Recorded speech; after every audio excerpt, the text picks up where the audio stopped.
Hello everyone, this is Sneha from learning hub and आज की video में मैं आपको मेरा खुद का पर्सनल एक्सपीरियंस बताऊंगी जो कि मैंने केवीएस की पीआरटी की कॉन्ट्रैक्चुअल पोस्ट में ऑब्जर्व किया था।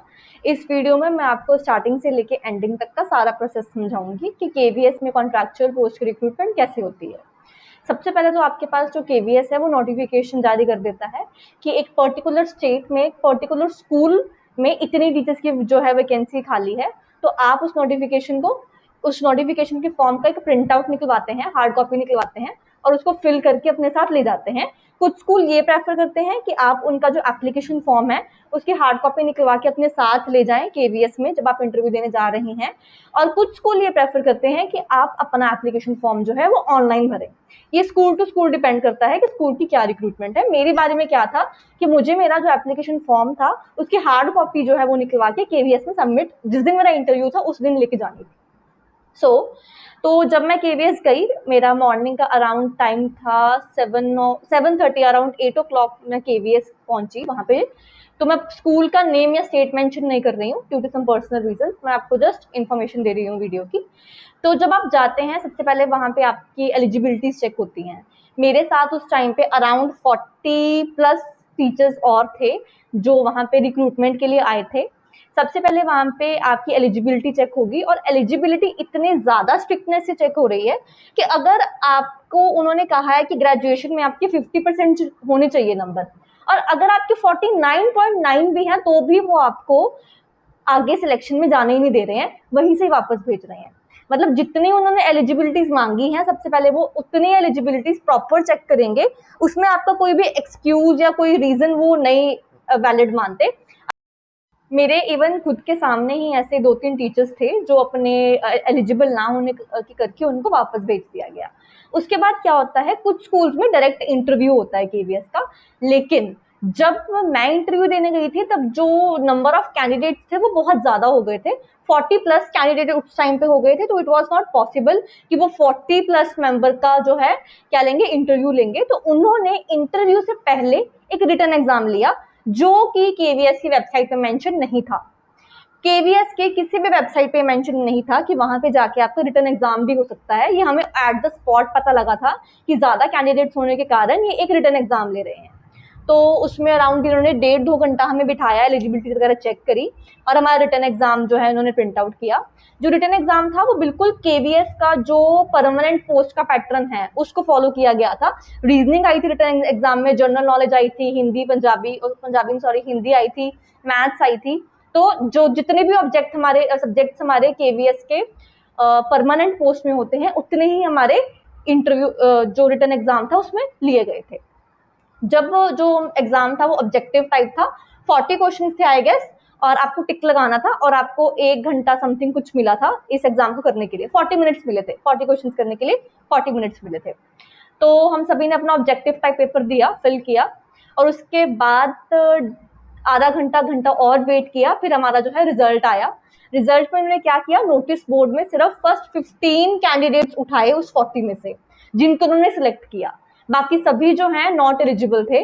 फर्स्ट 15 कैंडिडेट्स की जो भी एलिजिबल थे इन्होंने उसकी नाम की लिस्ट नोटिस बोर्ड पे लगा दी, और वही 15 कैंडिडेट सिर्फ कहाँ गए, इंटरव्यू पैनल के लिए गए। तो आप देखिए, मतलब सीधा सीधे इन्होंने 40 में से सिर्फ 15 कैंडिडेट सिलेक्ट करके बाकी के तो निकाल ही दिए कैंडिडेट सारे। तो 25 कैंडिडेट्स इन्होंने उसी टाइम के तो है नॉट एलिजिबल करके उनको वापस भेज दिया क्योंकि उनका रिटर्न एग्जाम जो है वो क्वालिफाई नहीं हुआ था। उसके बाद हमें 1.5-2 घंटा और वेट करना पड़ा। फिर हमारा इंटरव्यू का जो हमारा पैनल इंटरव्यू होता है वो होना स्टार्ट हुआ। अब पैनल इंटरव्यू में क्या था, बेसिकली ये इंटरव्यू डिफरेंट था बहुत। लाइक अगर आप ये सोचते हैं कि जो आपसे पहले वाले बच्चों को पूछा जा रहा है आपसे भी वही पूछा जाएगा, तो ये बिल्कुल गलत कंसेप्शन है। मैं भी पहले यही मान के चल रही थी, बट जब मेरा इंटरव्यू हुआ तो मुझे रियलिटी चेक मिला कि क्या था। रियलिटी चेक ये था कि मुझसे पहले 4 लड़कियों का इंटरव्यू और था, पैनल इंटरव्यू था। सबसे पहले जब आप पैनल में जाते हैं तो पूरे 4-5-6 मेंबर्स की जो कमेटी है वो बैठी होती है, आपको उनको विश करना है, वो आपको कंफर्टेबल फील करवाते हैं। They all are very nice. आपसे अब थोड़ा सा क्वेश्चन पूछते हैं पहले कि आप कंफर्टेबल फील कर सके। लेकिन जो मुझसे पहले 4 लड़कियां गई थी उन सबकी उस पैनल ने डेमो टीचिंग दी थी। डेमो टीचिंग मतलब कि आप पढ़ा के दिखा दीजिए जो टॉपिक आप प्रिपेयर करके आए हैं। बट जब मैं गई इंटरव्यू के लिए तो उन्होंने मुझसे डेमो टीचिंग के बारे में कुछ कहा ही नहीं। Like it was a totally twist in the plot कि उन्होंने क्वेश्चन ही चेंज कर दिए अपने सारे बिल्कुल। मुझे डेमो टीचिंग के बारे में कुछ नहीं कहा।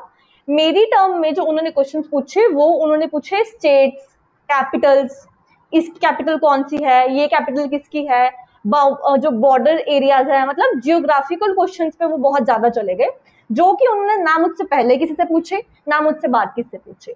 मेरे बाद वालों का तो मुझे पता नहीं उनसे क्या क्वेश्चन पूछे हैं, but according to my analysis जो भी उन्होंने अपने इंटरव्यू में क्वेश्चन पूछे हैं वो बिल्कुल डिफरेंट पूछे हैं डिफरेंट बच्चों से। किसी का भी क्वेश्चन का जो सेट है वो उन्होंने सेम नहीं रखा।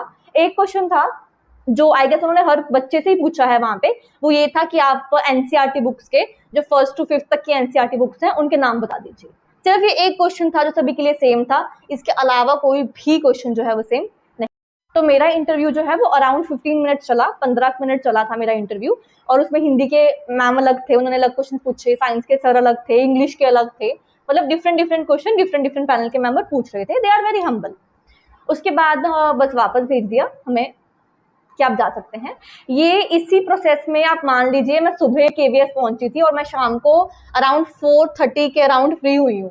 इतने प्रोसेस में मुझे इतना ज्यादा टाइम लग गया। इसके बाद फिर आपको 2-3 वीक्स तक क्या होता है, उसी स्कूल की ऑफिशियल वेबसाइट पे वो एक मेरिट जो है मेरिट लिस्ट जो है वो अपलोड कर देते हैं, जो कैंडिडेट्स उन्होंने सिलेक्ट किए हैं उसकी मेरिट। अब इसमें होता क्या है, कैंडिडेट्स जितने भी इंटरव्यू देने गए थे, सपोज 15 कैंडिडेट्स इंटरव्यू देने गए थे, तो उन 15 का नाम होगा उस मेरिट लिस्ट में, लेकिन जो वो नाम है वो रैंक वाइज होगा। लाइक फर्स्ट रैंक पे कौन आया उन 15 में से, सेकंड में मेरा जो रैंक था वो सेकंड आया था, मुझसे पहले कॉल लड़की थी जिसका रैंक 1 आया था। तो जितने भी अगर 15 बच्चों ने इंटरव्यू दिया तो उन्होंने 15 के 15 रैंक वाइज जो है वो डिस्टिंग्विश कर दिए।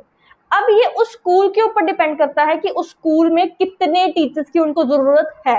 लाइक अगर उस स्कूल में उनको 4 टीचर्स चाहिए पीआरटी के लिए, तो वो फर्स्ट 4 रैंक वाले बच्चों को बुला लेंगे और बाकी के बच्चों को नहीं बुलाया जाएगा।